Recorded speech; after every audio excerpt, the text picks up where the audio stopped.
येळकोट येळकोट येळकोट येळकोट जोरात आवाज आला पाहिजे, जोरात येळकोट येळकोट. आपला आवाज गावाच्या बाहेर गेला पाहिजे, असा आवाज आला पाहिजे. खरं तर आपला महाराष्ट्र म्हणजे साधू संतांची भूमी म्हणून ओळखला जाणारा आपला हा महाराष्ट्र, संतांच्या मार्गदर्शनानं, संतांच्या पदस्पर्शानं, संतांच्या विचारानं आणि संतांच्या आचरणानं पावन झालेला आपला हा महाराष्ट्र या जगाच्या पाठीवर अनेक देश होऊन गेले, परंतु या देशांमध्ये श्रेष्ठ ठरला तो आपला भारत देश आणि भारतामध्ये पवित्र झाला तो आपला महाराष्ट्र.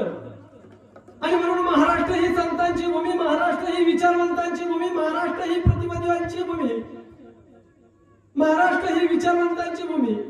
आणि जर याला कदाचित तुम्हाला कोणी विचारलं